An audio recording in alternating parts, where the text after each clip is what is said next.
서론 부분 읽어보세요.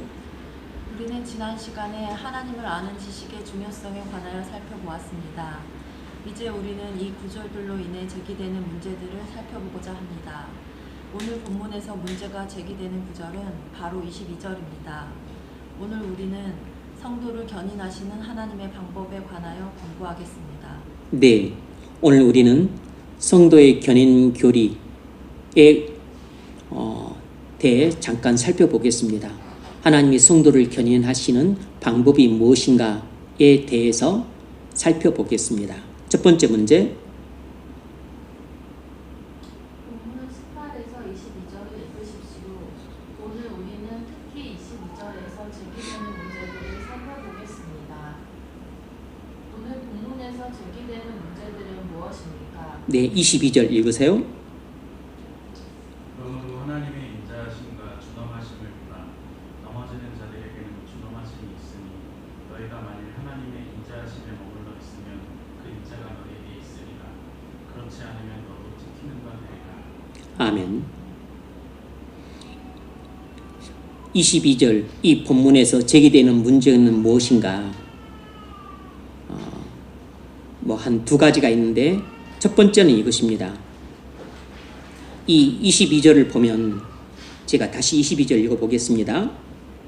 그러므로 하나님의 인자와 어미를 보라. 넘어지는 자들에게는 어미가 있으니 너희가 만일 하나님의 인자에 거하면 그 인자가 너에게 있으리라.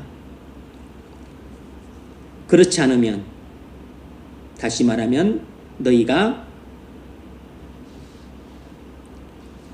넘어지면 너도 찍히는 바 되리라. 자, 이 22절에서 어떤 문제들이 제기되냐면 첫 번째는 이것입니다. 바울이 우리의 구원이 우리의 믿음에 달려있다고 말하는 것처럼 보인다는 것입니다. 바울이 우리의 믿음이 우리의 구원이 우리의 믿음에 달려있는 것처럼 달려있다고 말하는 것처럼 보인다는 것입니다. 우리의 구원이 우리의 믿음에 달려있다고 말하는 것처럼 보인다는 것이에요. 19, 20절 읽어보십시오. 내 말이 가족들이 바뀐 것을 나로 전체를 믿게 하려니라. 모두가 그들을 믿지 아니하고 꺾이고 너는 믿음으로 삽니다. 이 말은 흠집했고 우리의 두려워하라. 네. 유대인들은 불신 때문에 구원받지 못했고 너희들은 믿음으로 구원받았다는 것입니다. 그래서 지금 바울의 말을 보면 우리의 구원은 우리의 믿음에 달려있다고 말하는 것처럼 보인다는 것입니다. 그래서 지금 바울은 정말로 중요한 것은 우리의 믿음이다 라고 말하는 것 같다는 것이죠.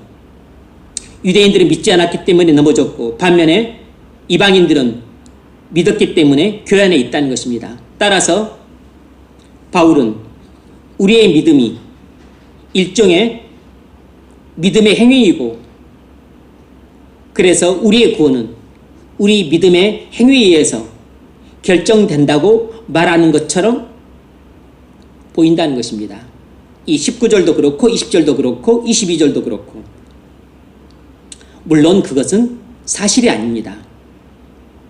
겉으로 볼 때는 바울이 그렇게 말하는 것처럼 오해의 소지가 있어 보일 수 있지만 그건 사실이 아닌 것입니다.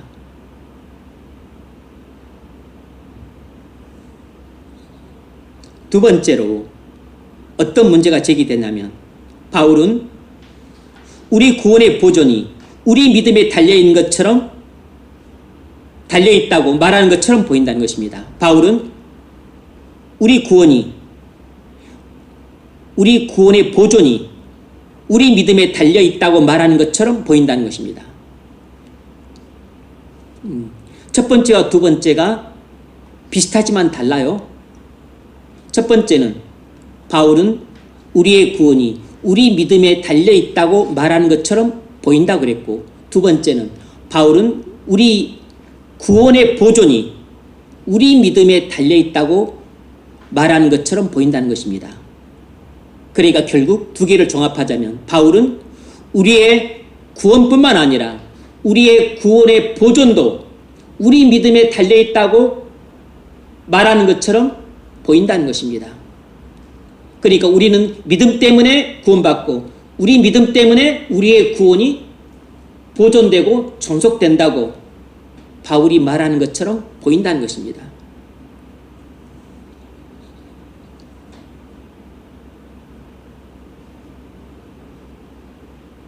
22절. 그러므로 하나님의 인자하심과 준엄하심을 보라. 넘어지는 자들에게는 준엄하심이 있으니 너희가 만일 하나님의 인자하심에 머물러 있으면 그 인자가 너희에게 있으리라. 네. 너희가 하나님의 인자에 머무르면 하나님의 인자가 너에게 있을 것이고, 너희가 하나님의 인자에 머무르지 않으면 너희가 하나님의 인자를 받지 못하리라. 그러니까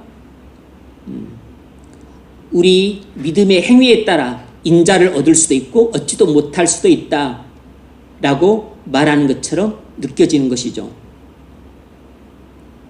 여기서 바울은 우리가 은혜를 잃을 수도 있다고 말하는 것처럼 보이는 것입니다. 너희가 은혜로 구원을 받았지만, 하지만 유대인들처럼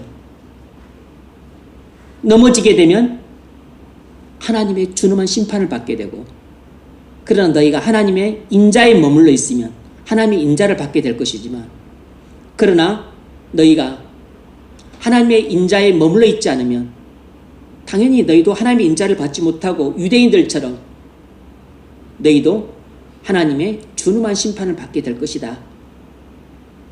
이렇게 말하는 뉘앙스로 들린다는 것이에요.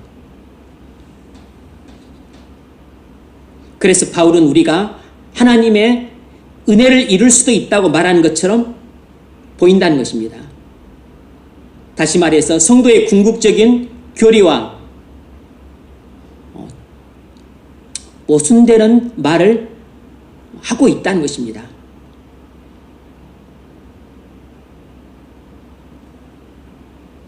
그래서 바울은 우리의 궁극적인 구원의 보존을 결정하는 것이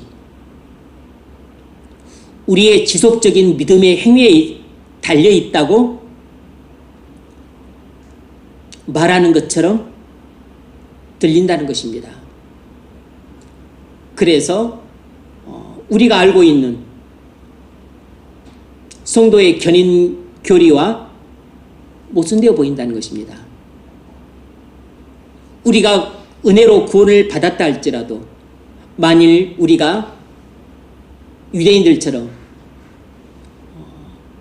불신에 빠지게 되면 그러면 우리도 하나님의 준엄한 심판을 피할 수 없게 된다.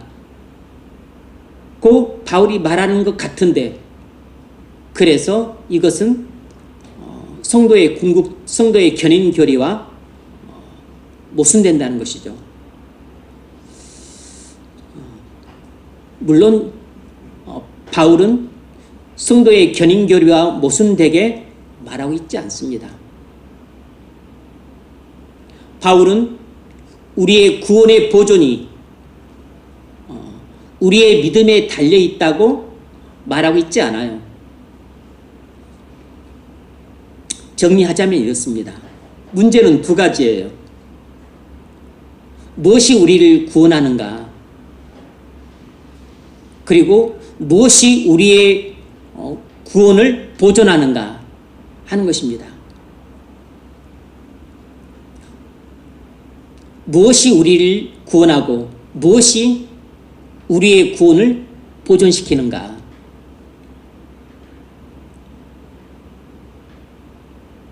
이것에 대한 답은 명료합니다. 그것은 하나님의 전적인 은혜예요. 우리는 하나님의 전적인 은혜로 구원받고 하나님의 전적인 은혜로 우리의 구원이 보존되는 것입니다. 그런데 문자적으로 볼 때 지금 사도는 우리가 구원받고 우리의 구원이 보존되는 것이 마치 우리의 믿음에 달려있다고 말하는 것처럼 들립니다. 로마서 전체 주제인 이신칭의 교리를 부정하는 것처럼 보여요. 여기 진술은 바울이 그동안 가르쳤던 하나님의 선택 교리와 충돌하는 것처럼 보입니다. 성도의 견인 교리와도 충돌하는 것처럼 보여요.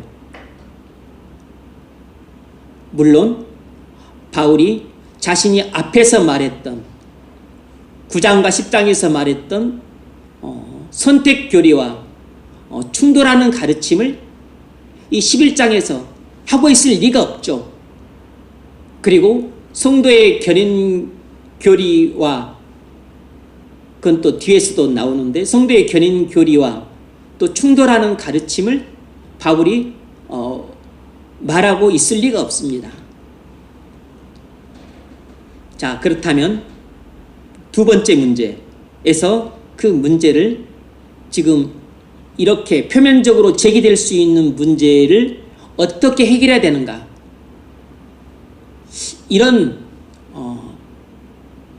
상황이 발생했었을 때 지금 가르침이 앞에서 다루었던 선택교리하고도 충돌하는 것 같고 그리고 견인교리하고도 충돌하는 것 같다. 성경이 그렇게 보일 때 우리는 이 문제를 어떻게 해결해야 되는가 하는 것입니다. 이 두 번째 문제에서 그 점을 좀 다루겠습니다. 읽으세요. 그러면 우리는 이런 문제를 어떻게 접근해야 합니까? 네. 자, 성경 본문이 우리가 알고 있는 명백한 성경 교리와 모순되어 보일 때 이 문제를 어떻게 해결할 것인가? 첫 번째는 역사적 사실들로부터 출발할 필요가 있습니다. 우리는 유대인들에게 일어났던 역사적 사건들을 명백한 사실들로 받아들여야 됩니다.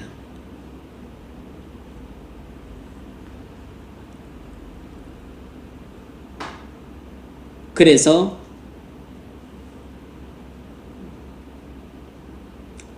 하나님이 이스라엘의 부르짖음을 듣고 이스라엘 백성들에게 모세를 보내 애굽에서 해방시키시고 그리고 홍해를 건너시고 광야로 데려오시고 그리고 가나안 땅에 들어가게 하시고 또 가나안 땅을 차지하게 하시고 이런 역사적 사건을 통해서 우리는 성도의 구원 교리에 대해서 중요한 가르침을 받을 수 있습니다.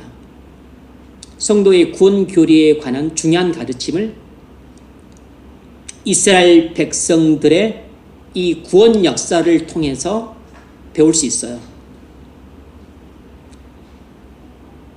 두 번째로 동일한 사실이나 이와 관련된 사실들에 대한 성경 말씀들을 고찰해야 됩니다. 동일한 사실들을 다루는 성경 말씀들을 살펴보거나 아니면 이와 관련된 사실들을 다루는 성경 말씀들을 살펴보는 것이에요. 마태복음 8장 11절 또 너희에게 이르노니 동서로부터 많은 사람이 이르러 아브라함과 이삭과 야곱과 함께 천국에 앉으려니와 그 나라의 본 자손들은 바깥 어두운 데 쫓겨나 거기서 울며 이를 갈게 되리라. 아멘. 이 말씀은 예수님이 하신 말씀인데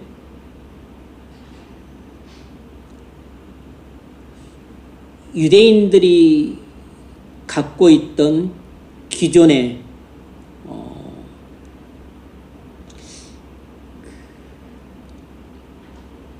이방인은 지옥 불쏘시가 되고 유대인들만 구원받는다는 이 하나님 나라에 대한 전통적인 사상을 완전히 깨부수는 혁명적인 가르침이었어요.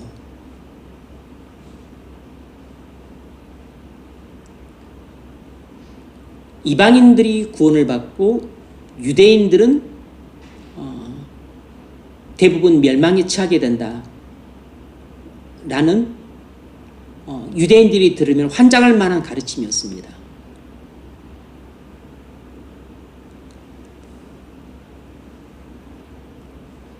그래서 지금 바울 당시에 유대인들은 대부분 하나님 나라 밖에 있고 이방인들만 하나님 나라와 안에 들어와 있는 것이 이것이 이상한 일이 아니고, 그리고 유대인들이 말한 것처럼 뭐 이방인들이 구원받고 우리는 하나님 나라 밖에 있다. 아니다. 우리는 이미 구원받은 백성들이고 이방인들은 예수 믿고 교회 안에 들어봤자 구원 못 받은 것이다. 그런 것을 그 주장해도 쓸모가 없는 것은 이미 예수님이 살아계실 적에 이방인의 구원과 그리고 유대인의 멸망에 대해서 이미 말씀하셨다는 것이죠. 그리고 이제 또 그보다 훨씬 더 근거는 이 이스라엘 백성들의 구원 역사를 보면 알 수 있는 것이죠.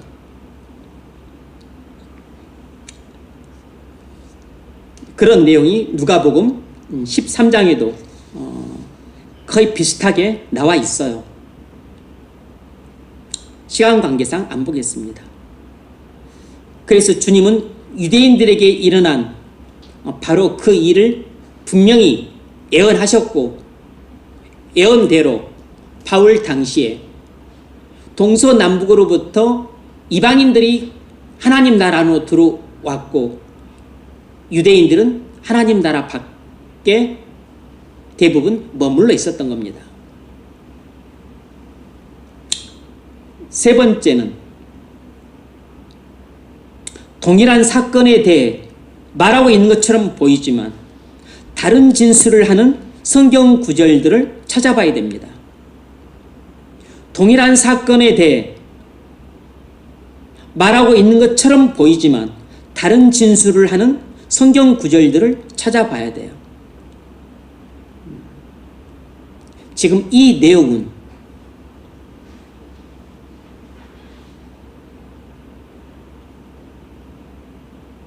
어떤 성경 본문이 성경의 일반적인 진리와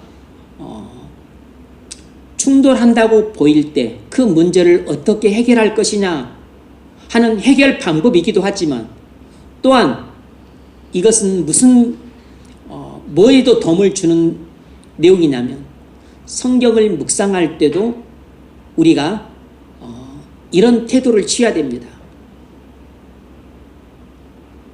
성경을 묵상할 때도 이런 방법을 우리가 사용해야 될 때가 있어요. 왜냐하면 내가 본문을 묵상을 했습니다. 관찰하고 해석하고 이제 그래서 그 본문이 말하는 주된 교리가 무엇인가를 이제 찾아내려고 해요.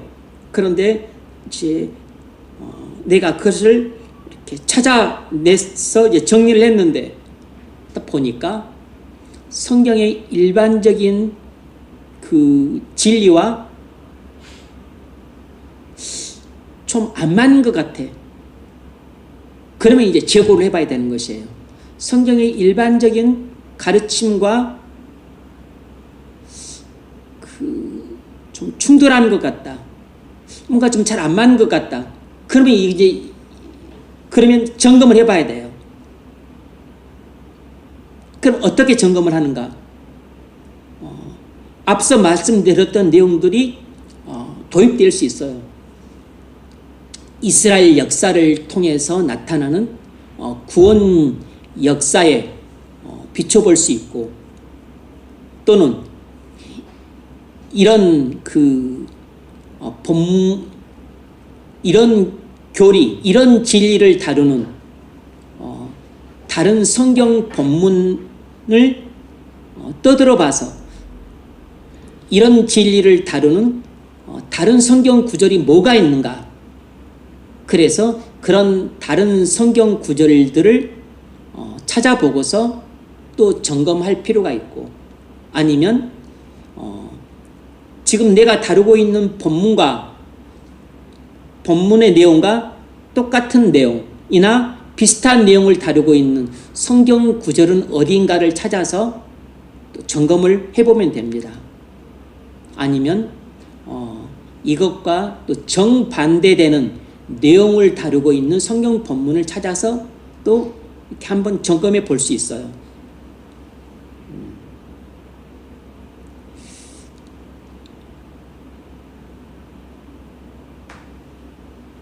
그래서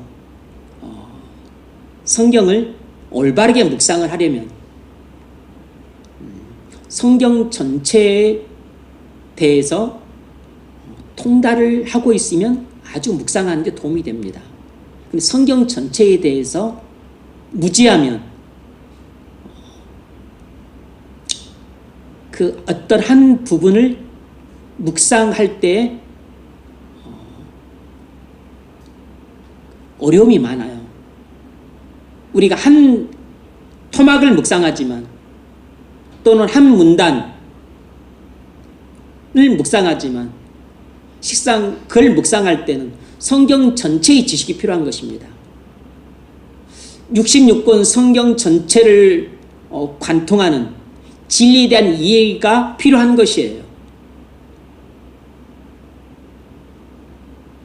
그래서 묵상이 힘들다, 그리고 묵상을 잘 못하고 어려움을 느끼는 사람은 성경 전체에 대한 이해가 부족하기 때문이에요.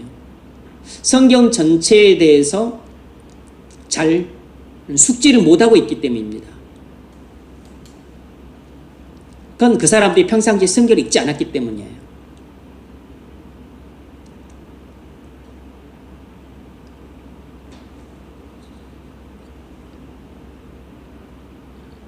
그래서 묵상과 통독은 병행을 해야 되는 겁니다. 묵상만 해서도 안 되고, 그리고 그냥 냅다들이 통독만 해서도 안 되는 것이에요.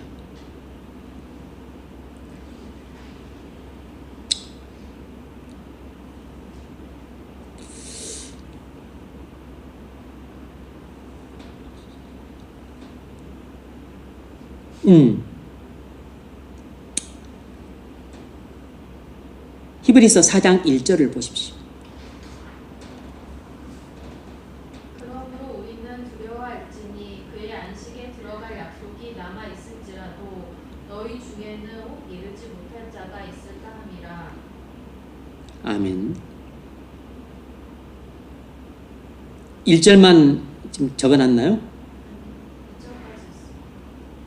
1절까지만 있어요? 그러므로 우리는 두려워할지니 그의 안식에 들어갈 약속이 남아있을지라도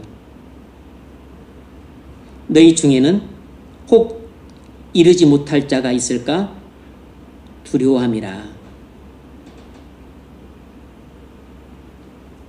2절 그들과 같이 우리도 복음 전함을 받은 자이나 들은 바 그 말씀이 그들에게 유익하지 못한 것은 듣는 자가 믿음과 결부시키지 아니하니라. 아멘.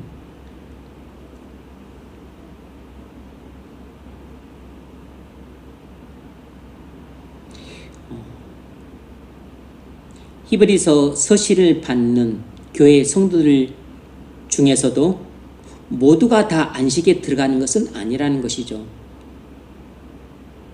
지금 교회 안에 있는 사람들이 다 약속을 받은 것처럼 보이지만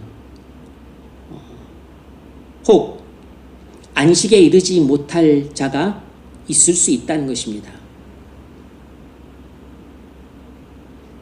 그러면 여기 앉아있는 사람들은 어떻게 해야 되는 거죠? 두려운 마음을 품어야 된다는 것입니다.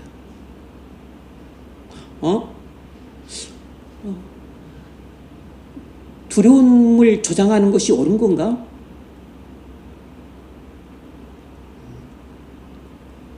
그렇게 의아해할 수 있는데 아닙니다. 이것은 불신에서 비롯된 두려움이 아니고 경건한 두려움이에요. 그걸 뭐라 그러죠? 경외감이라 그러는 것입니다. 그러니까 불신에서 나오는 두려움은 우리가 그걸 완전히 배제시켜야 되지만, 그러나 경건한 두려운 마음은 항상 품고 살아야 돼요. 그러므로 우리는 구원에 대해서는 항상 경건한 두려운 마음을 갖고 있어야 됩니다. 그런데 불신에서 비롯된 두려움은 우리 영혼을 좀먹는 좀벌레예요. 이것은 철저하게 배격해야 됩니다. 그 아류가 불안, 근심이에요. 이건 전부 불신에서 나오는 것입니다. 그러니까 우리가 용어로 표현할 때는 두려움이라고 문자는 똑같이 표현하지만 그 근원이 다른 것이에요. 우리 영혼을 병들게 만드는 두려움은 불신에서 나오는 것이고, 그리고 우리로 깨어있게 만드는 두려움은 믿음에서 나오는 두려움이에요. 이게 두려움은 불신에서도 나오는 것이지만 믿음에서도 나오는 것입니다. 불신에서 나오는 두려움은 불경건한 두려움이에요. 우리 영혼을 갉아먹는 두려움입니다. 그런데 믿음에서 나온 두려움, 하나님 말씀을 믿음으로 말미암아 우리에게 마땅히 생겨야 될 두려움, 그것이 경건한 두려움인데, 그 경건한 두려움은 우리로 하여금 깨어서 기도하게 하고, 그리고 두렵고 떨림으로 우리의 구원을 이루게 만드는 것입니다.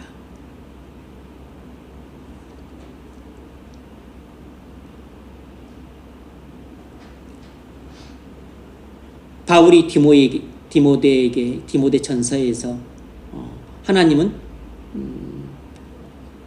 두려움을 주지 않는다 그랬어요. 잠깐 볼까요? 디모데 전서.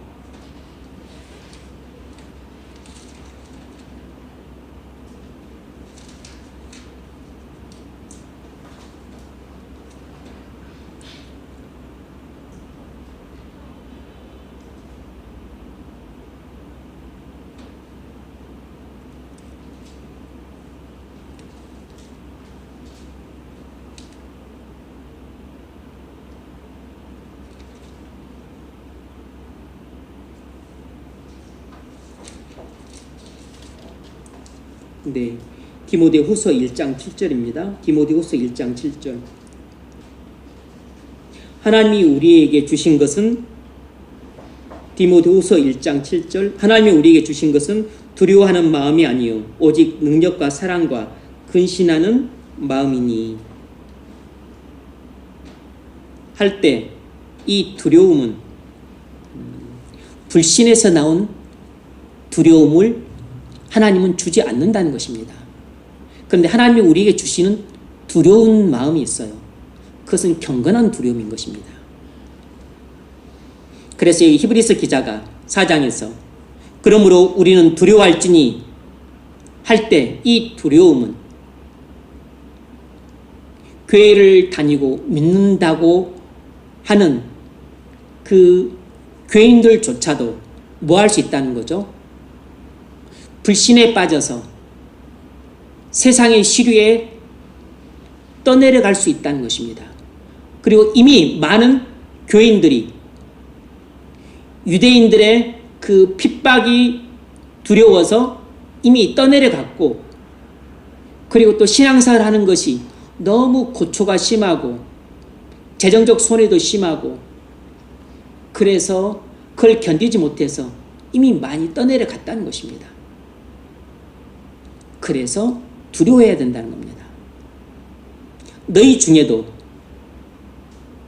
하나님이 예배해 두신 영적인 가나안 땅 안식에 못 들어갈 자가 있을 수 있다는 것이에요.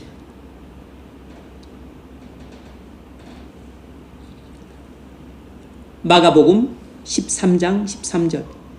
또 너희가 내 이름으로 말미암아 모든 사람에게 미움을 받을 것이나 끝까지 견디는 자는 구원을 받으리라. 아멘. 이것은 성도의 견인 교리를 말하시는 거죠. 끝까지 견디는 사람이 구원을 받는 것입니다.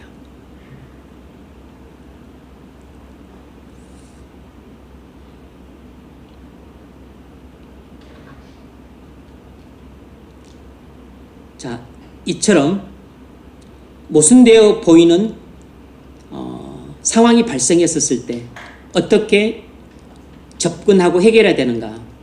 첫 번째는 이스라엘의 구원 역사를 상기해야 됩니다. 두 번째는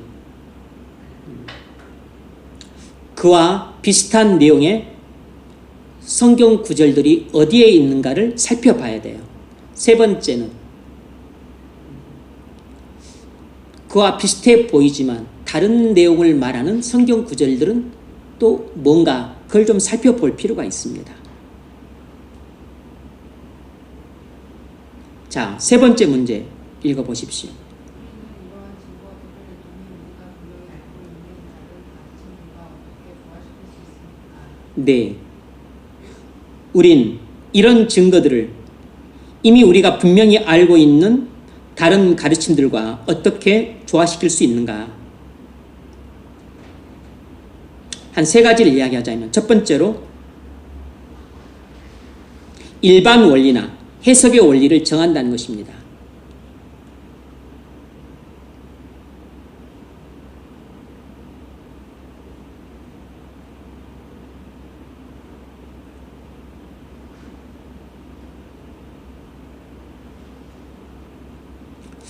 다시 말해서 일반적인 해석의 원리를 따른다는 것이에요. 일반적인 해석의 원리를 따라야 됩니다. 무엇보다도 여러분 교리의 근거를 하나의 성경 구절에만 근거해서 제시해서는 안 됩니다. 이건 여러분들이 성경을 묵상할 때 꼭 유념해야 될 내용이에요.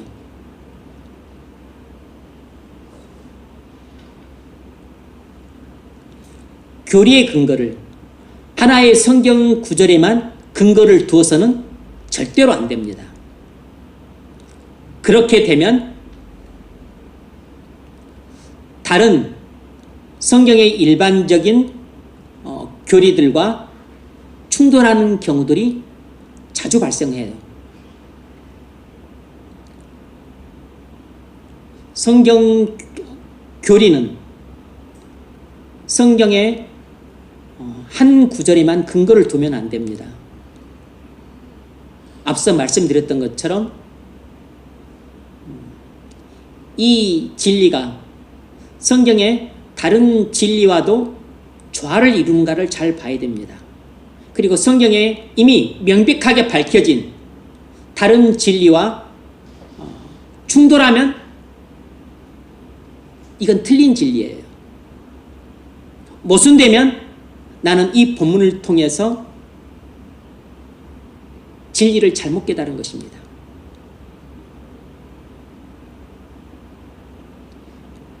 이렇게 검증을 하려면 뭘 알아야 되죠?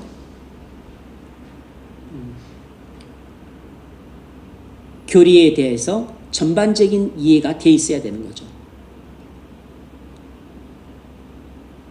신론으로부터 해서 인간론, 그리고 기독론, 구원론, 교회론, 그리고 또 종말론.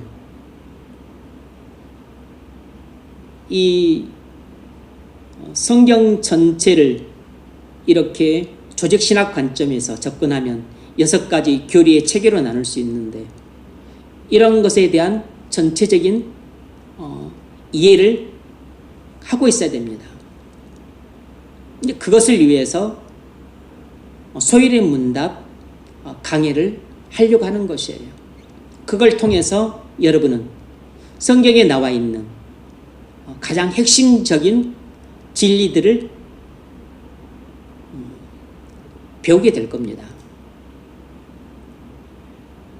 근데 이것을 좀 더 나중에 확대를 시키면 대의를 문답으로 다룰 수 있고, 조금 더 구체적으로 또 다루게 되면 이제 웨스트민스터 신앙 고백을 가지고 또 좀 다룰 수 있습니다.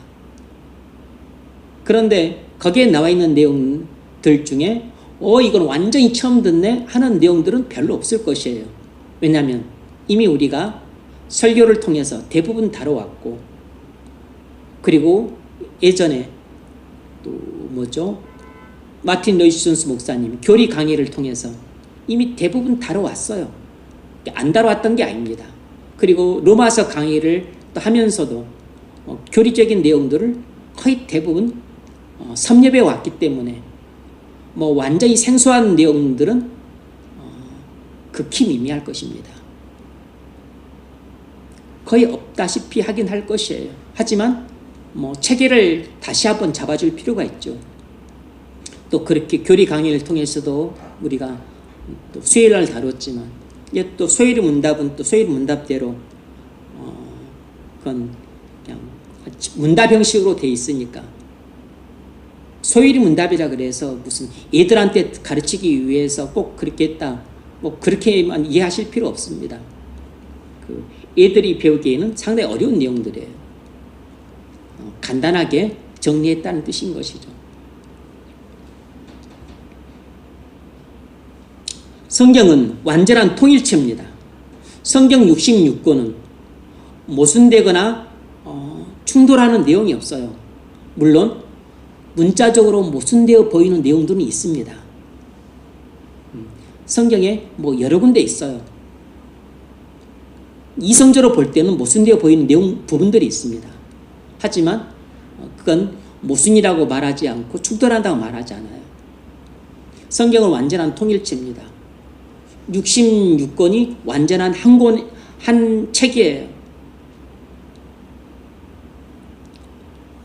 하나님이 말씀하신 내용이기 때문에 앞의 내용이 뒤의 내용을 부정하거나 뒤의 내용이 앞의 내용을 반박하는 그런 내용은 없어요. 그러므로 성경을 가장 잘 해석하는 방법은 성경을 갖고 성경을 해석하는 것입니다. 그러려면 성경에 능통해야 돼요. 그래서 성경과 비교를 하는 것입니다. 그런 것을 좀 어려운 말로는 성경의 자증 원리라고 하는데, 성경은 스스로가 진리라는 것을 증거해요. 성경이 진리라는 것을 스스로 증거하는 것이에요. 그래서 성경은 굳이 과학을 필요로 하지 않아요. 인간의 철학을 필요로 하지 않습니다. 그래서 창조과학회 활동 같은 것이 무슨 기독교 신앙을 전파하는데 도움을 주거나 해롭을 주거나 별로 그러지 않는 것입니다. 왜냐하면 성경은 성경 자체가 하나님 말씀이라는 것을 증거하기 때문에, 성경은 다른 책의 도움을 굳이 받을 필요가 없습니다.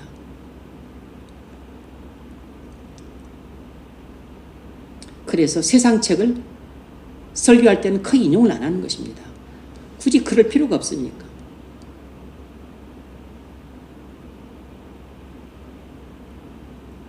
예컨대 대학자가 어떤 놀라운 이론을 발견하고 진리를 발견했어요. 그런데 유치원생이 쓴 그런 몇 자 적은 것, 그 글짓기 한 걸 가지고 그것에 근거해서 내 이론이 맞다고 설명할 필요가 있을까요? 그럴 필요가 없는 것이죠. 그냥 참고 삼아 인용할 수는 있어도 그런 것에 근거해서 성경의 진리를 입증할 필요가 없는 것입니다. 그러니까 철학의 도움, 심리학의 도움, 교육학의 도움 굳이 받을 필요 없어요. 두 번째로, 성경은 절대로 모순되지 않는다는 사실입니다. 성경은 절대로 모순되지 않아요. 왜냐하면 디모데후서 3장 15절에 의하면 성경은 사람을 구원하는 지혜가 있기 때문입니다. 사람을 구원하는 지혜가 있기 때문에 모순되지 않습니다. 세 번째로, 우리는 아는 것에서 모르는 것으로 나가야 됩니다. 우리는 성경의 가르침들을 살펴볼 때 아는 것에서 모르는 것으로 나가야 돼요. 지금 제가 말씀드린 이 내용들은 전부 우리가 성경을 묵상할 때 기억하고서 적용해야 될 원리들이에요. 지금 말씀드린 세 가지 내용 나중에 다시 또 제가 묵상할 때 또 언급을 하게 될 겁니다. 이것은 성경을 또 해석하고 또 우리가 묵상하고 할 때 다 적용되는 원리들입니다.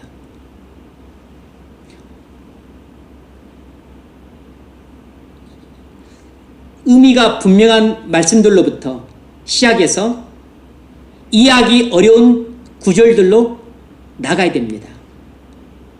쉬운 것에서부터 어려운 것으로 나가야 되고, 명백한 것으로부터 시작해서 애매모호한 것으로 나가야 됩니다. 그리고 단순한 것에서부터 시작해서 복잡한 것으로 나가야 돼요. 만일 그 본문이 어렵다면 그 본문에 너무 가까이 접근하지 말고 먼저 알기 쉬운 그런 내용들부터 다루어서 그리고 차근차근 어려운 부분으로 접근해 들어가야 됩니다. 이것은 장애물을 뛰어넘기 위해서 우리가 도움닫기를 하죠. 그런 것 같은 것입니다. 높이뛰기 할 때 도움닫기를 하죠. 타타타타 뛰어왔다가 도움닫기 하고서 그냥 활짝 뛰는 것입니다. 멀리뛰기 할 때도 그렇죠. 멀리뛰기 할 때 뭐 제자리에서 멀리뛰기 안 하죠. 달려와서 도움닫기를 하고서 활짝 뛰는 것입니다. 그래야지 멀리 뛸 수 있는 것이에요. 어려운 본문을 다룰 때도 그렇게 하는 것입니다. 명백한 것으로부터 모호한 것으로, 그리고 또 쉬운 것으로부터 어려운 것으로, 또 단순한 것으로부터 해서 복잡한 것으로 그렇게 접근해 들어가야 됩니다.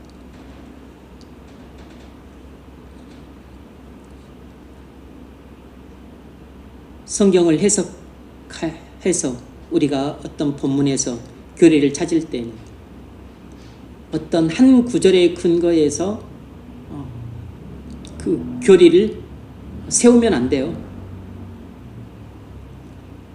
내가 세운 교리가 다른 성경 본문도 지지를 하는가 반드시 검증을 해야 됩니다. 그리고 성경의 일반적인 그 교리와 조화를 이루는가, 부합하는가 검증을 해야 돼요. 그러려면 성경도 능통해야 되고 교리에 대한 이해도 충분해야 돼요.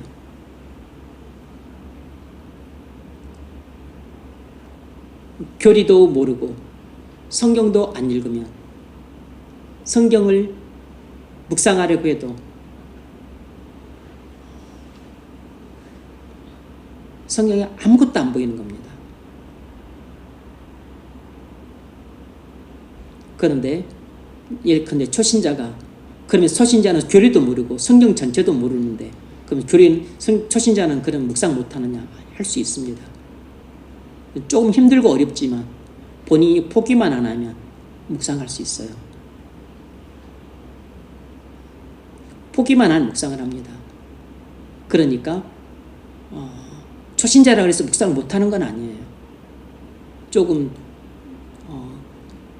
아주 명료하게 진리를 깨닫지 못한다 할지라도 문제는 본인이 묵상하려고 하는 의지, 은혜를 사모하려고 하는 마음, 은혜를 사모하는 마음이 묵상을 하느냐 안 하느냐를 결정하는 것이지 내가 성경을 잘 알고 있느냐 못 알고 있느냐 그런 것이 결정하는 게 아니에요. 교회를 10년, 20년, 30년을 다녀도 은혜를 사모하는 마음이 없는 사람은 묵상을 안 하는 것이고 교회를 다닌 지 10개월밖에 안 돼도 은혜를 사모하는 마음이 있으면 성경은 잘 모르지만 묵상을 놓지 않고 계속 하는 것입니다. 그렇게 해서 계속 하다 보면 묵상이 넓어지고 깊어지게 되는 것이에요. 그러면서 놀라운 변화들이 일어나는 겁니다. 그런데 이런 가르침까지 받게 되면 묵상의 날개를 달게 되는 셈이 돼요. 왜냐하면 묵상의 원리를 배우게 되는 거니까. 묵상을 어떻게 해야 되는지 지식 체계를 갖추잖아요. 그러니까 묵상이 완전히 체계를 갖추고 묵상을 할 수 있게 되고 묵상이 넓어지고 깊어지고 그리고 묵상을 정확하게 할 수 있는 도구를 갖추게 되는 것이죠. 근데 이렇게 묵상의 원리도 배우고 그리고 도구도 또 갖추고 여러모로 도움을 받음에도 불구하고 묵상을 하지 않는다면 그건 나중에 하나님으로부터 맞게 되면 심하게 맞게 되는 겁니다.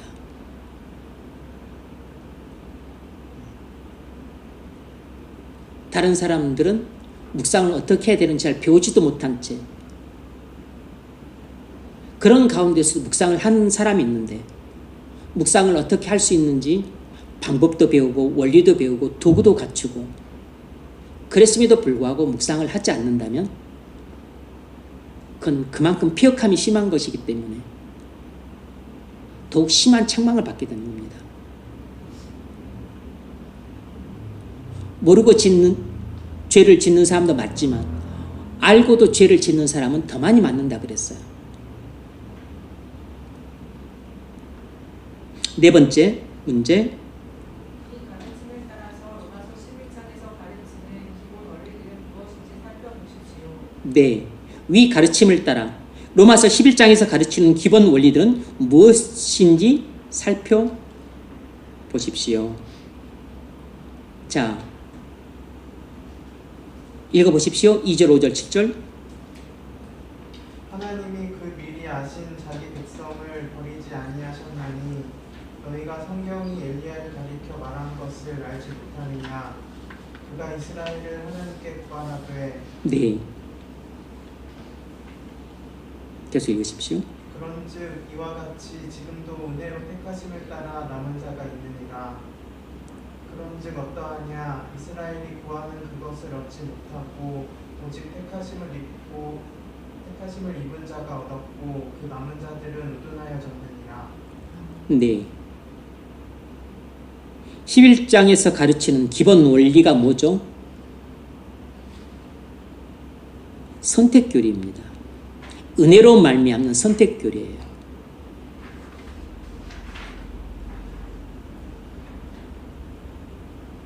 왜 그렇죠? 9장, 10장, 11장이 유대인들의 구원에 관한 내용인데 이미 9장에서 은혜로 말미암는 선택교리를 다뤘고 10장도 마찬가지고 그리고 11장도 유대인의 장래 구원에 관한 문제지만 역시 연장선상에 있는 것입니다. 그래서 바울은 9장, 10장 그리고 11장 앞부분에서도 은혜로 말미암는 선택교리를 가르치고 있는데 여기 19절, 20절, 22절에 와가지고 우리의 구원은 믿음에 달려있다 이렇게 말할 리가 없죠. 우리의 구원의 보전은 우리 믿음의 지속에 달려있다 이렇게 말할 수가 없는 것입니다. 이것은 본인이 앞에서 말한 내용과 모순되잖아요. 그러니까 지금 19절이나 20절이나 22절을 이렇게 이해하고 있는 사람은 문맥을 제대로 이해를 못하고 있는 사람인 것입니다. 바울이 그렇게 말하고 있는 것이 아니고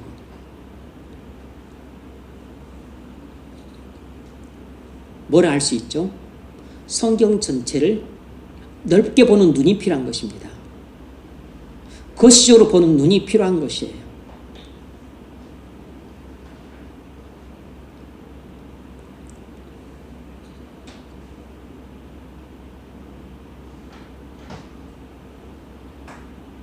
지금 바울은 우리에게 뭘 설명하고 있냐면 유대인의 장례를 설명하고 있는데 구원의 방법 전체를 이해할 수 있는 유일한 방법이 은혜로 택하심을 따른 구원이라는 것을 설명하고 있는 것이에요. 바울은 구원의 방법 전체를 이해할 수 있는 유일한 길은 은혜로 말미암는 택하심을 따른 구원이라고 설명하고 있는 것이에요. 은혜로 말미암는 선택, 이것이 인간의 구원을 설명할 수 있는 완벽한 설명이라는 것입니다.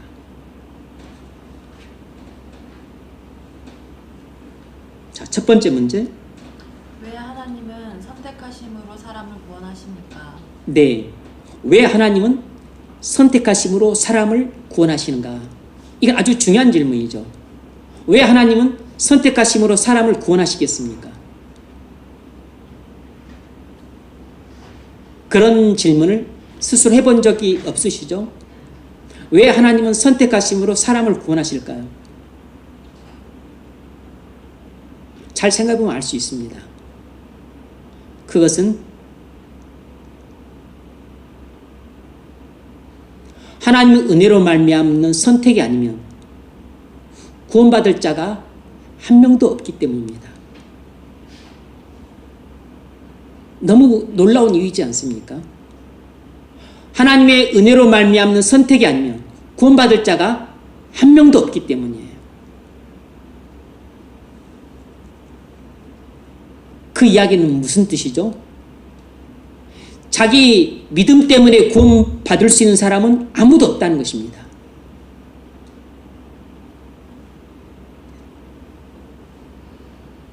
혹 그가 운 좋게 믿음으로 말미암아 구원을 얻었다 할지라도 그 믿음의 보존은 어떻게 할 것입니까?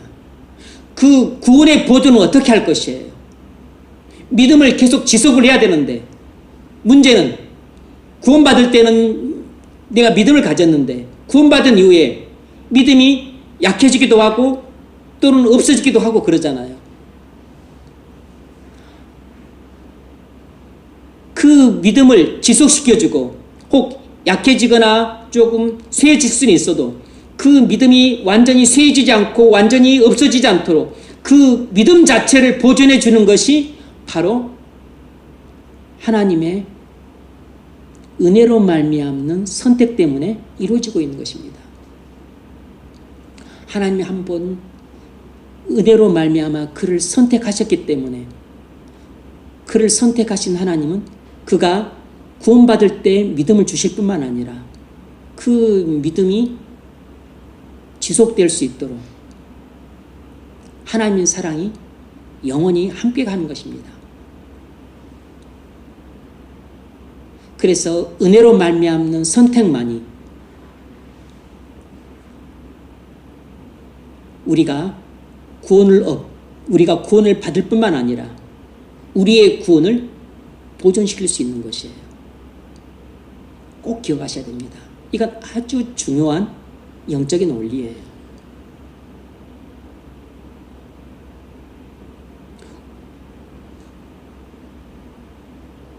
우리가 믿음으로 말미암아 구원을 받고 그리고 우리의 믿음이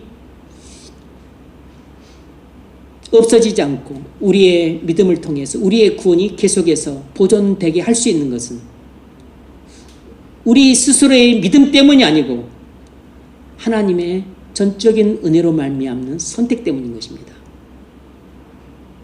하나님이 나를 영원 전에 사랑하셔서 선택하셨기 때문에 그 영원 전에 시작된 하나님의 은혜가 영원까지 계속 되기 때문에 나가 구원받을 때 믿을 뿐만 아니라 그 나의 믿음을 끝까지 지속시켜서 그래서 어떤 고난이 있어도 참고 견디고 인내하게 하시는 것이에요. 그래서 구원 얻는 믿음뿐만 아니고 그 구원 때문에 내가 겪게 되는 환난, 고초, 풍파도 참고 견디고 인내하게 하시는 것은 바로 선택에 따른 하나님의 은혜 때문인 것입니다. 그래서 은혜로 말미암는 선택이 없었다면 구원받을 사람은 한 사람도 없는 것이에요.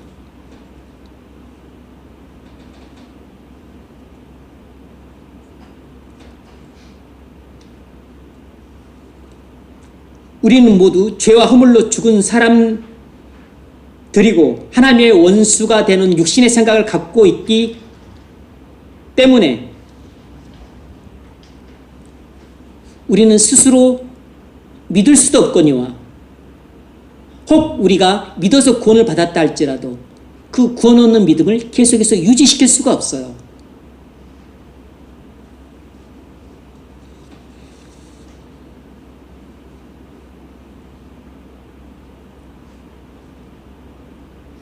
그래서 우리에겐 중생이 필요한 것입니다.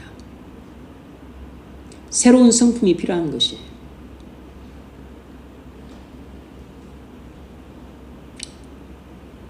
하나님만 가능하고 하나님이 그 일을 우리에게 행하신 것이죠.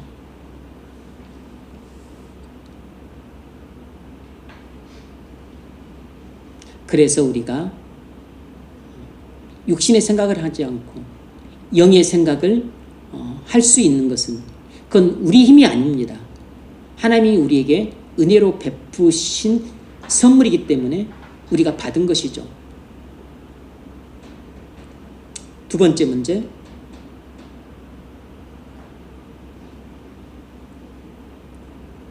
두 번째 문제.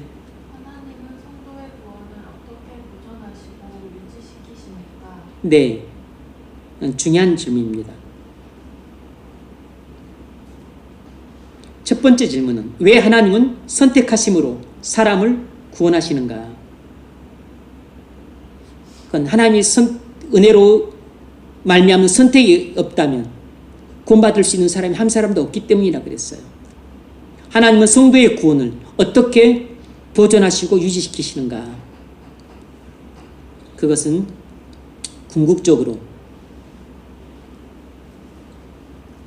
성도로 하여금 견인하게 하십니다. 성도로 하여금 견인하게 하세요.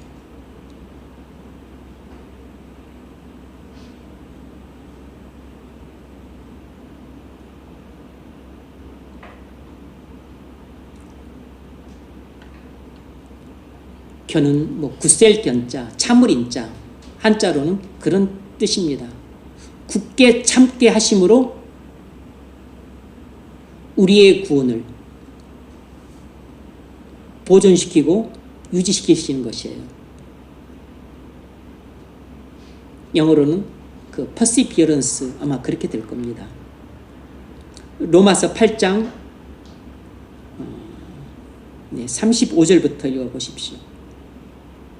누가 우리를 그리스도의 사랑에서 끊으리요 환난이나 공고나 네, 그 전에 8장 28절을 읽으면 제가 읽겠습니다. 우리가 알거니와 하나님을 사랑하는 자, 곧 그의 뜻대로 부르심을 입은 자들에게는 모든 것이 합력하여 선을 이루느니라. 이 말씀이 이제 뒤에 35절로 39절까지 이어지고 있어요. 같은 문맥입니다. 35절. 누가 우리를 그리스도의 사랑에서 끊으리요 환난이나 공고나 박해나 기근이나 적신이나 위험이나 칼이라 기록된 바 우리가 종일 주를 위하여 죽임을 당하게 되면 도살당할 양같이 여김을 받았나이다 함과 같습니다. 네, 지금 이게 무슨 내용이죠? 우리가 그리스도를 받고 성도가 되었는데 이 세상에서 엄청난 환난을 당한다는 것입니다. 하지만 그리스도의 사랑에서 우리를 결코 끊어내지 못한다는 것이에요. 왜냐하면 그리스도 안에 있는 성도들은 이 모든 고생들을 굳게 참아내기 때문이라는 것입니다. 37절. 그러나 이 모든 일에 우리를 사랑하시는 이로 말미암아 우리가 넉넉히 이기느니라. 내가 확신하노니 사망이나 생명이나 천사들이나 권세자들이나 현재일이나 장래일이나 능력이나 네. 37절. 그러나 이 모든 일에 우리를 사랑하신 이로 말미암아 우리가 넉넉히 이기느니라. 뭘 이기는 거죠? 예수 믿는 신앙 때문에 이 세상에서 받는 고난, 핍박, 그리고 어려움, 자기를 부인하고 자기 십자가를 져야 되는 그런 고초, 이런 것들을 넉넉히 이겨낼 수 있다는 것입니다. 누구 때문에요? 나를 사랑하시는 그리스도로 말미암아.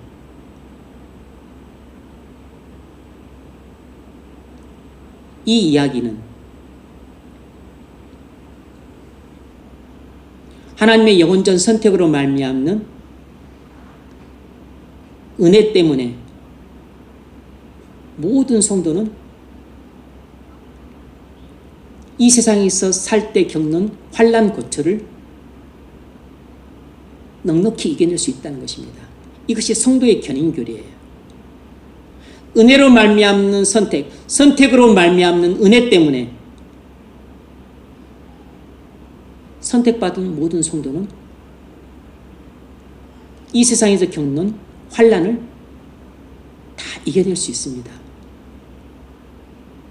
그 이야기를 바울이 로마서 8장 말미에서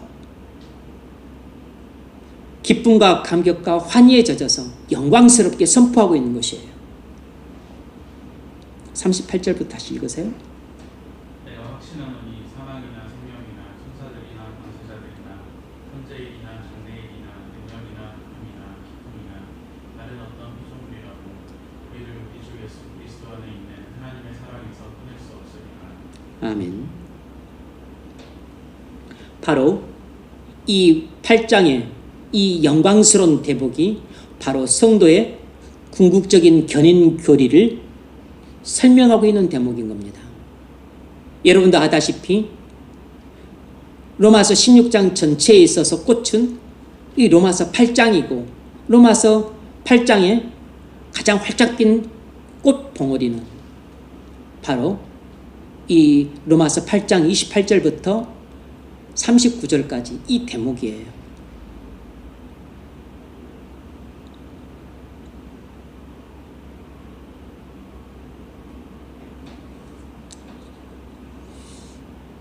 이 성도의 궁극적인 견인 교리를 요한복음 10장에서도 이렇게 말합니다.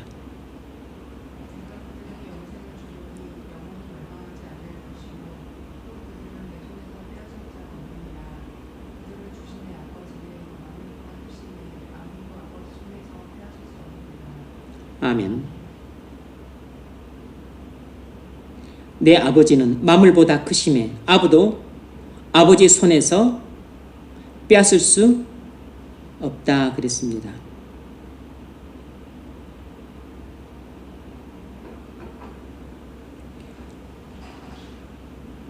예수님이 영생을 주신 제자들을 하나님 아버지의 손이 보호하고 계시기 때문에 하나님 아버지의 손 안에 있는 하나님 자녀들을 사단이나 세상이나 죄가 빼앗지 못한다는 것입니다. 뭘 말하는 거죠? 성도의 궁극적인 견인 교리를 말하는 것입니다. 우리는 고난을 당해도 하나님의 보호하시는 손 안에서 고난을 당하고 있는 것입니다. 그래서 우리가 고난을 당하고 있다 할지라도 이 거시적인 관점에서 이걸 꼭 기억을 하고 있어야 됩니다. 우리가 신앙 때문에 감옥에 갇혀도 감옥에 갇히면 모든 사람의 마음이 무너집니다. 그리고 완전히 두려움에 사로잡히게 되고 쫄게 돼요. 감옥이라는 환경이 이것이 우리가 경험하지 못한 환경이잖아요. 그리고 극도의 가난, 그리고 또 무슨 질병이나 사고. 그런데 하나님의 그 은혜로 말미암아 택하심을 받은 성도들은 그 택하심을 따라 지속되는 하나님의 은혜 때문에 하나님의 보호하시는 손안에 있는 것입니다. 그러니까 감옥을 가도 하나님의 보호하시는 손안에 있고, 지금 암에 걸려 병상에 누워 있어도 하나님이 돌보시는 손안에 있고, 사고가 나서 장애를 입었어도 하나님의 보호하시는 손안에 있는 것입니다. 부도가 나서 완전히 경제적으로 폭삭 망했어도 내가 사랑하는 사람들을, 가족을, 내가 지금 내 배우자, 자식을 한꺼번에 잃어서 내가 망연자실하고 그냥 온 세상이 다 무너지는 것 같은 느낌이어도 하나님의 자녀는 하나님의 보호하시는 손안에 항상 있는 것이에요. 그래서 그 비극적인 사고가 하나님의 손안에 든 나를 결코 빼앗아갈 수 없는 것입니다. 그래서 우리가 이렇게 성경 공부를 해야 되는 이유는 이것을 배웠어도 또 한 이틀 지나면 대부분 까먹겠지만, 그러나 언제일지 모르지만 그런 상황이 닥쳤을 때 내가 스스로를 기억해내지 못할지라도 문제는 내 안에 계신 성령께서 역사하심으로 이 말씀을 기억나게 하신다는 것이에요. 성령께서 하시는 기능 중에 두 가지가, 하나는 가르치시는 것이고 두 번째는 우리에게 말씀을 기억나게 하시는 것이에요. 하나는 가르치는 것이고 하나는 기억나게 하시는 것입니다.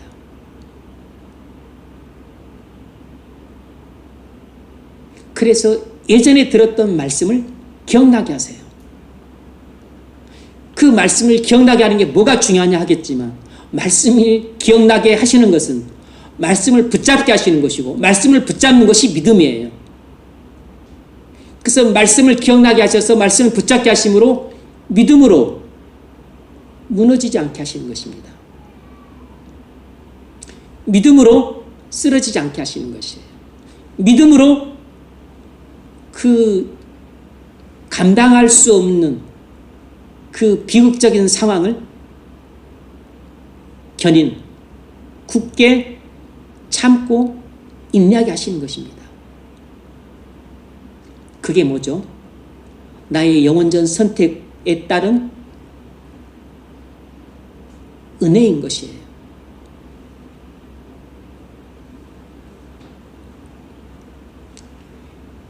그래서 성경 공부의 진가는 평상시 순종으로도 나타나지만 평상시 삶의 거룩함으로도 나타납니다. 이것이 첫 번째는 큰 진가고, 또 하나의 진가는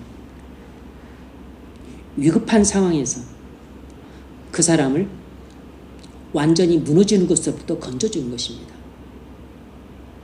견인하게 하시는 것이에요. 이 성경 공부의 진가는 하나는 평상시 거룩해 있고, 두 번째는 환난 때 견인해 있어요. 견인해.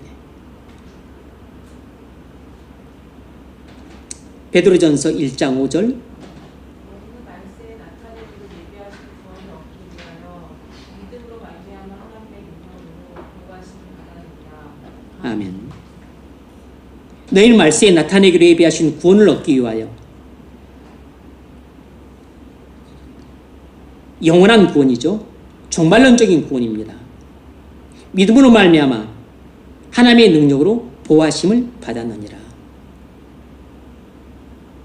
택함 받은 성도들은 하나님의 능력으로 말미암아 보호 가운데 살고 있는 것입니다.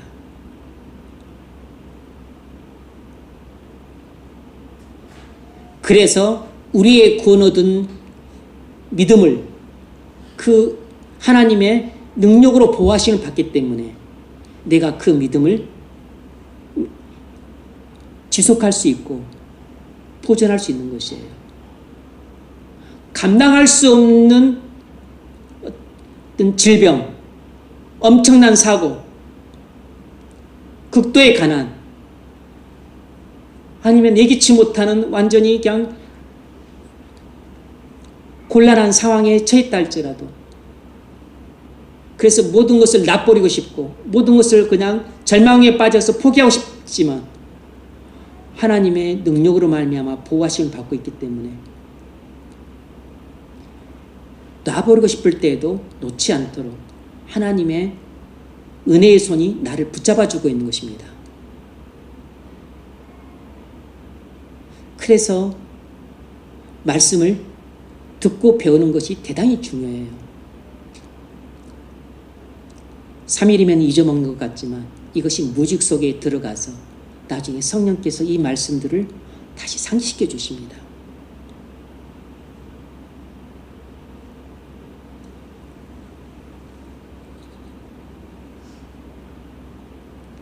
우리는 평상시에 성도의 견인교리 이런 거 별로 중요하게 여기지 않죠. 그다지 관심도 없습니다. 그런데 우리가 실제 생활을 하다 보면 이런 교리가 실질적으로 얼마나 중요한지 몰라요. 우리가 인생을 살다 보면 뭐 평탄하게 사는 경우도 많이 있지만 그래도 뭐 길지 않은 한 80 짧은 인생 가운데서도 또 희노애락이 있잖아요.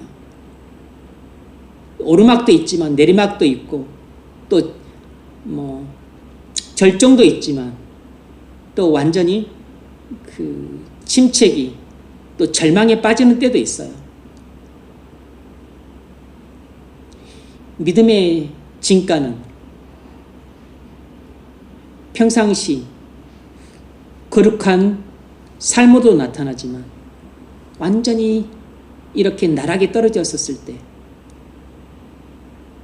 믿음을 버리지 않고 하나님을 등지고 교회를 떠나지 않고 그 고난을 굳굳이 끝까지 참아내고 견뎌내는 것, 그것이 믿음이 하는 중요한 일이에요. 고난을 견인하게 하시는 것, 그것이 믿음의 진가를 드러내는 두 번째 방법이라고. 누가 우리를 그리스도의 사랑에서 끊으리요? 이 말씀이 그 말씀인 것입니다. 누가 우리를 그리스도의 사랑에서 끊으리요? 환난이나 공고나 박해나 기근이나 적신이나 위험이나 칼이랴. 기록된 바 우리가 종일 주를 위하여 죽임을 당하게 되며 도살을 양같이 여김을 받았나이다. 그러나 이 모든 일에 우리를 사랑하신 이로 말미암아 우리가 넉넉히 이기느니라. 하나님의 영원전 선택에 따른 은혜로 말미암아 그 암투병도 이겨내는 것이고 사고로 인한 장애도 이겨내는 것이고 그리고 경제적인 파탄으로 인한 그 가난도 이겨내는 것이고 사랑하는 사람들을 졸지에 잃어버리는 그 망연자실한 절망도 우리가 이겨내는 겁니다. 선택에 따른 은혜로 말미암아 이겨내는 것이에요.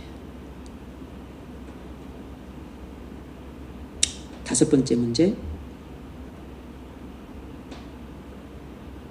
만일 우리가 궁극적인 구원에 도달하는 것이 우리의 신실함에 좌우되는 것이라면 그 영예는 궁극적으로 우리에게 주어져야 할 것입니다.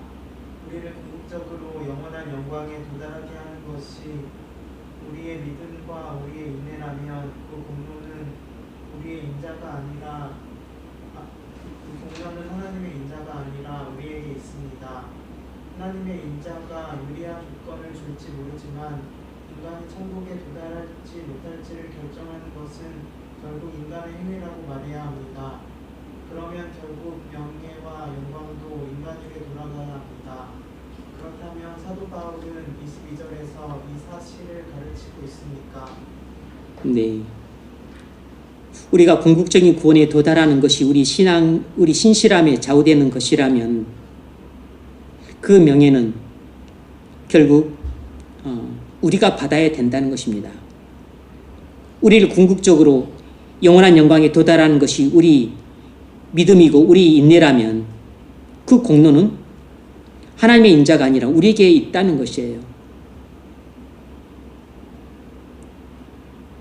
하나님의 인자가 유리한 조건을 줄지 모르지만 인간이 천국에 도달할지 못할지를 결정하는 것이 결국 인간의 행위라고 말해야 되는 겁니다. 그러면 명예도 영광도 하나님이 아니라 인간에게 돌아가야 돼요.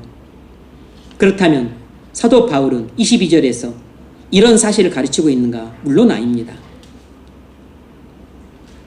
만일 우리의 궁극적인 구원이 우리 자신에게 달려 있다면 우리 중 한 사람도 천국에 갈 수 없습니다.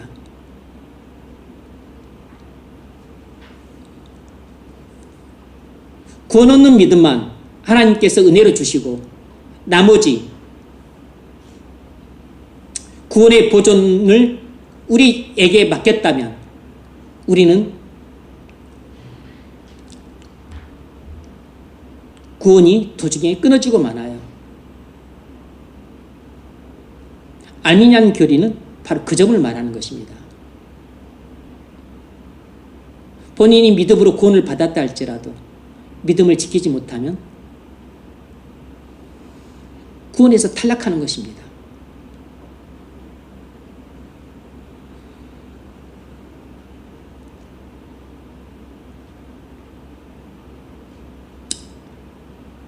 로마 교회에도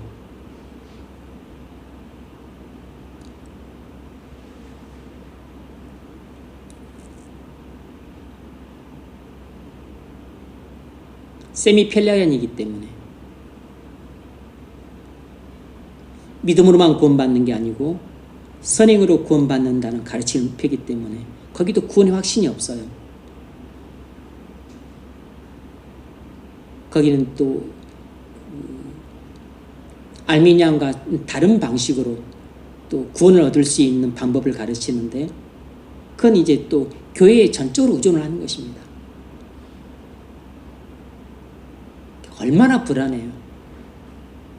구원받았지만 도저히 구원에 탈락한다든지 같은 알미니안 가르침 얼마나 불안하냐고. 세미필락이 아닌 로마교회 믿음으로 구원받지만 완전하진 않고 선행을 해야 된다. 어디까지 선행을 해야 됩니까? 그래서 선행으로 곧바로 천국으로 직행할 수 있는 사람은 일반 성도는 없어요. 성인급만 그래. 성인급만. 나머지는 천국 못 가고 연옥으로 가는 겁니다. 그럼 구원 받게 될지 못 받게 될지는 모르는 것이에요.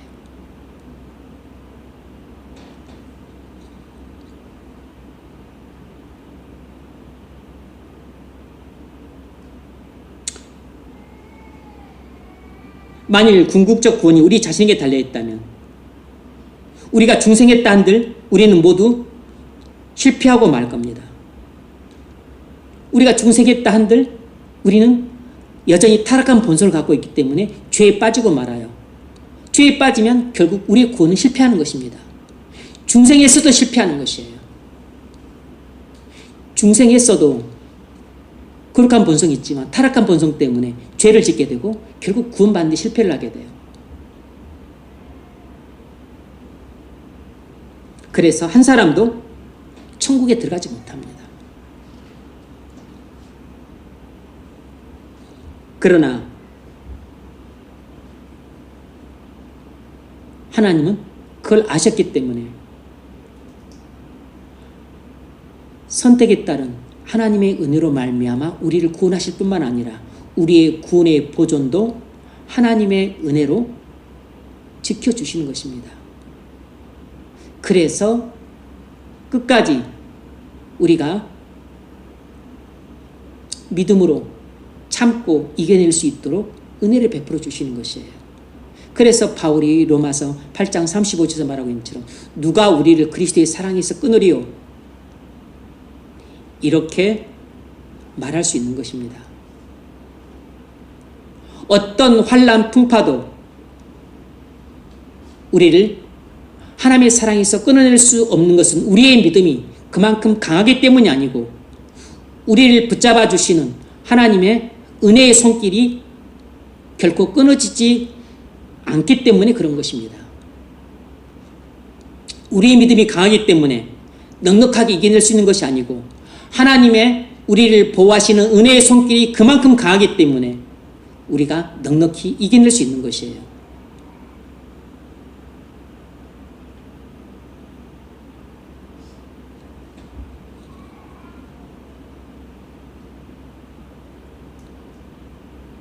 그래서 그리스도 안에 있는 구원의 계획은 결코 실패할 수 없습니다. 다시 말해서 그리스도 안에서 이루어지는 구원은 결코 실패할 수가 없어요. 이를 위해서 하나님의 아들이 오셨습니다. 그리고 하나님의 아들이 우리의 모든 구원을 다 이루셨습니다. 율법을 지켜 의롭다함을 받으셨고 십자가에서 대속하셔서 죄사함을 이루셨고 그리고 부활하셔서 우리의 영혼을 살리시고 그리고 우리를 위해 중보기도 하고 계시고 다시 오셔서 우리에게 부활체를 주실 것이에요. 그래서 영광스러운 몸을 입게 하실 것입니다. 그래서 우리의 구원에 필요한 모든 구원을 그리스도께서 다 실행하셨습니다.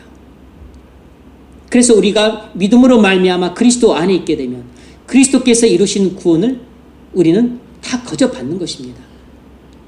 죄사함도 받고 의롭다함도 받고 우리 영혼이 부활한 것처럼 우리 육체도 부활하게 될 것이에요. 우리가 이루어야 될 구원은 아무것도 없는 것입니다.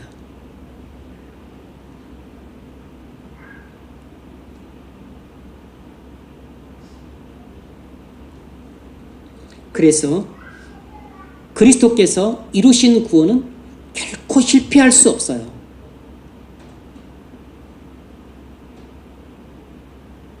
구원이 우리에게 의존된다면 반드시 실패합니다.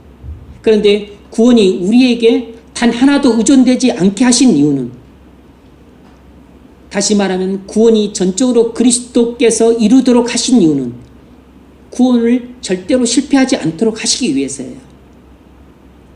그래서 하나님의 은혜로 말미암아 선택받은 사람은 한 사람도 구원이 실패하지 않는 것입니다.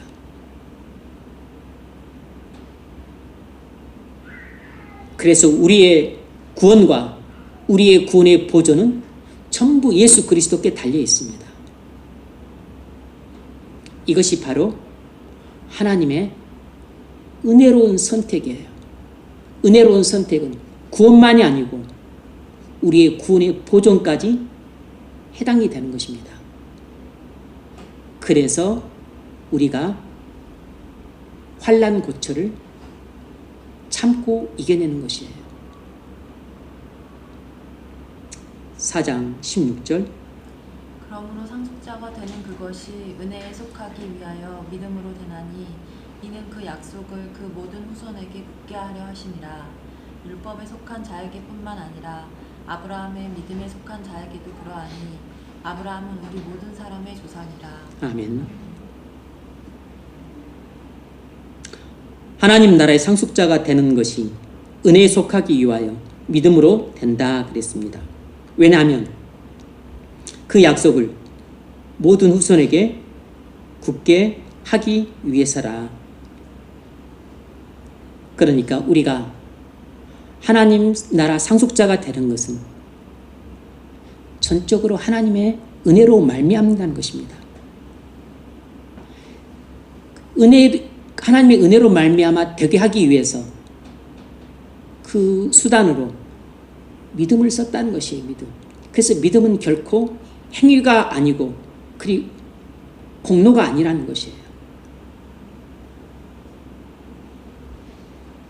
은혜가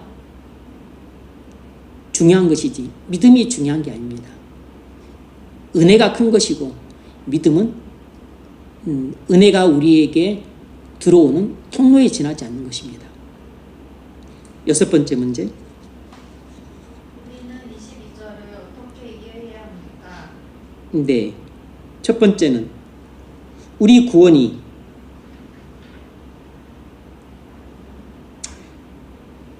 우리 믿음에 달려 있다고 말하는 것처럼 보이지만 사실 바울은 전혀 그렇게 말하고 있지 않다는 것이에요.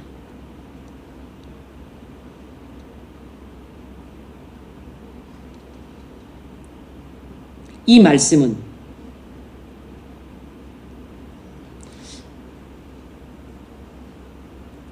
눈에 보이는 이방인 교회에 말하고 있는 것입니다.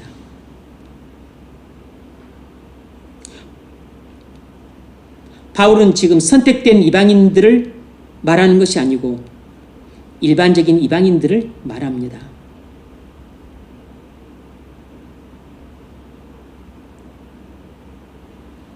지금 이방인 신자들에게 유대인들이 했던 실수를 하지 말라고 경고하고 있는 것이에요. 두 번째로 바울은 이방인 신자들에게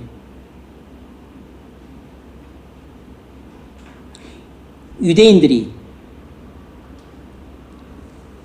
과거에는 하나님 백성이었지만 지금은 하나님 백성이 아닌 것처럼 이방인들도 그렇게 될 수 있다고 경고하고 있습니다.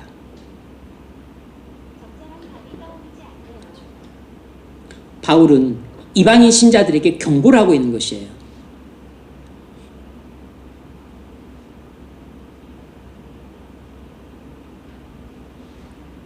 이스라엘 백성들이 과거에는 하나님 백성이었지만 지금은 하나님 백성이 아닌 것처럼 너희도 그렇게 될 수 있다는 것입니다.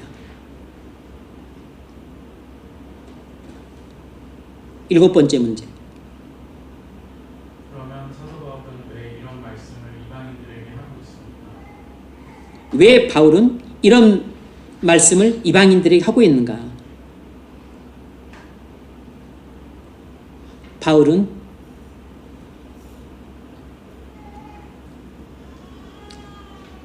택함받은 성도들에게 경고를 하고 있는 것입니다.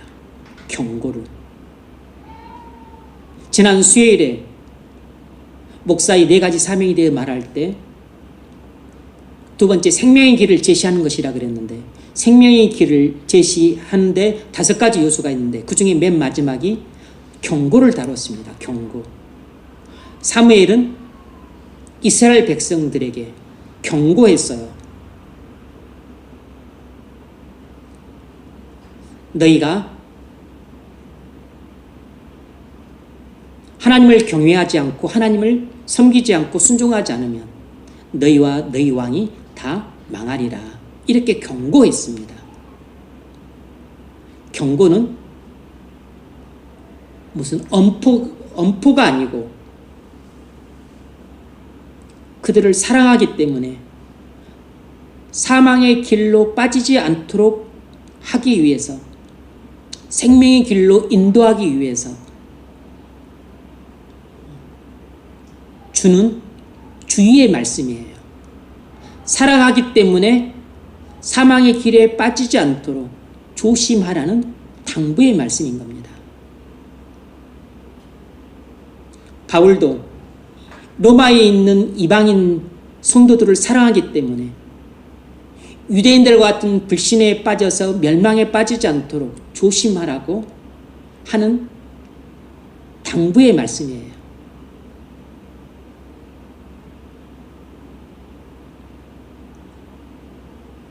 에레미야서 32장 24절 이 말씀은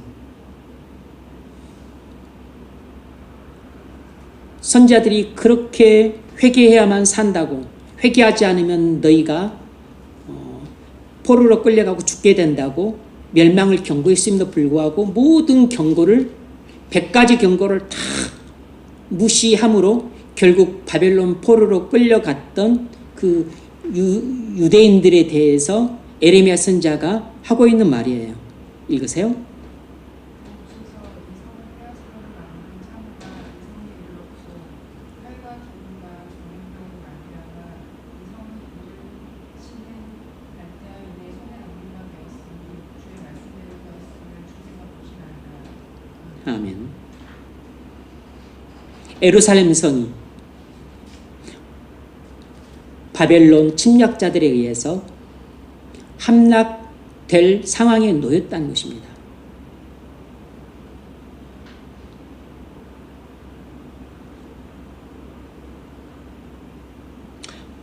하나님은 바울을 통해서 이방인들에게 하나님에 대한 두려움을 심어주고 있습니다. 그래서 이방인 성도들이 결코 불신에 빠지지 않도록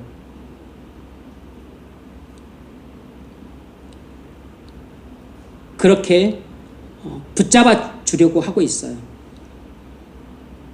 이것이 바로 하나님께서 자신의 택함받은 성도들을 견인하시는 방법입니다.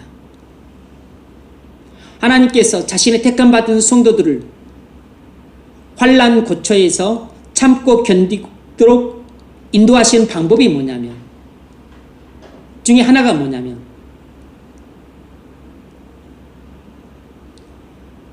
하나님에 대한 경건한 두려움을 심어주는 것입니다.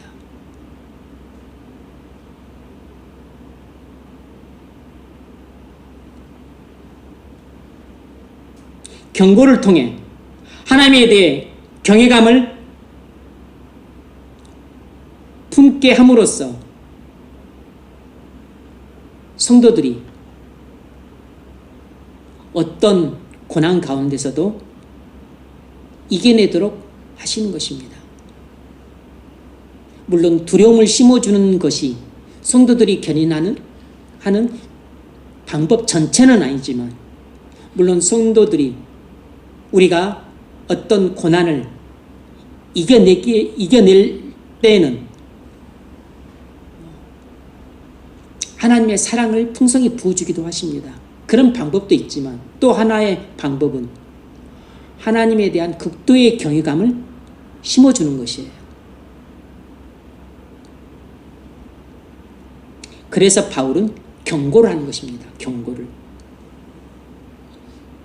사람들은 기본적으로 죄의 지배와 영향을 많이 받기 때문에 경고가 필요해요. 아무리 사랑을 해도, 하나님이 부모가 사랑을 해도 사랑을 믿고 오히려 방자에 행하는 경우가 있어요. 근데 우리가 아버지를 무서워하면 하고 싶어도 움찔거리며 못하는 일들이 있죠.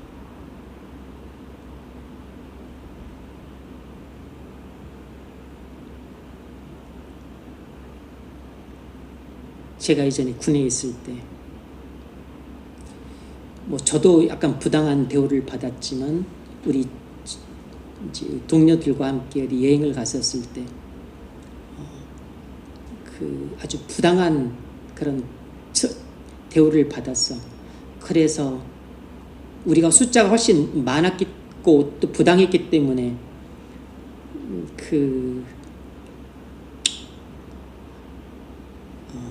상대방을 우리가 두들겨 패고,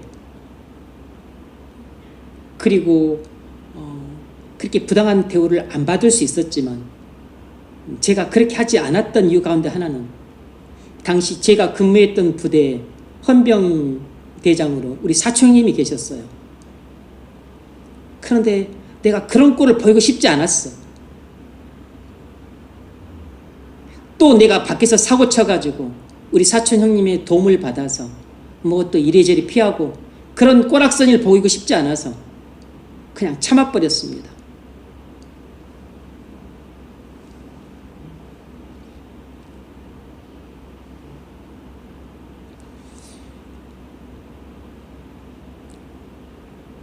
하나님의 사랑이 우리에게 고난을 이겨낼 힘도 주시지만 하나님에 대한 두려움도 우리가 고난을 참아내도록 하는 큰 힘을 줘요. 왜냐하면 우리는 죄인이기 때문에 그렇습니다. 그래서 경고가 꼭 필요한 것이에요. 물론 경고만 필요한 건 아닙니다. 하나님의 사랑도 필요하지만 하나님에 대한 거룩한 두려움도 필요해요. 적용점을 읽으십시오. 당신은 여호와를 경외하십니까? 당신은 여호와를 경외하는 마음을 잃지 않고 지금 살아가고 있습니까? 당신은 당신의 구원과 세속적인 구원이 당신의 믿음과 축심함이 아니라 오직 우리 주 예수 그리스도께 달려 있음을 믿습니까? 네. 자, 결론. 여호와에 대한 경외를 잃지 않는 것이 믿음을 지키는 길입니다. 하나님을 생각할 때 사랑도 크고 뜨거워야 되지만 하나님에 대한 두려움도 커야 됩니다. 이 하나님에 대한 큰 두려움, 이것이 우리가 고난을 참고 이겨내는 그 방법 중에 하나예요. 빌립보서 2장 12절에서 바울이 이렇게 말했습니다. 읽으세요. 그러므로 나의 사랑하는 자들아, 너희가 나 있을 때뿐 아니라 더욱 지금 나 없을 때에도 항상 복종하여 두렵고 떨림으로 너희 구원을 이루라. 아멘. 우리는 하나님을 사랑하는 마음으로 순종하기도 하지만 죄를 지을 때, 죄의 유혹에 직면했었을 때, 그때 우리가 어떻게 이것을 물리치고 멀리하려고 하는가? 하나님에 대한 두려운 마음이 클 때 죄를 물리치기도 하는 것입니다. 하나님을 사랑하는 마음이 크면 물론 그 죄를 물리치고 순종하는 쪽으로 나가기도 하지만 죄를 짓는 유혹이 왔을 때 하나님에 대한 그 두려움, 또 그 심판에 대한 두려움, 징계에 대한 그 두려움, 그리고 하나님이 임재가 떠나는 그 두려움, 그런 두려움이 크고 살아있을 때 우리가 죄를 짓고자 하는 유혹을 떨쳐내는 힘이 되는 것이에요. 저와 여러분에게 하나님에 대한 사랑하는 마음도 크게 임하기를 바라고, 또 한편으로 하나님에 대한 두려운 마음, 경건한 두려운 마음도 크게 임해서 하나님 말씀을 즐거이 순종할 뿐만 아니라 죄의 유혹이 올 때 또 죄를 물리치는 그런 힘도 여러분에게 커서,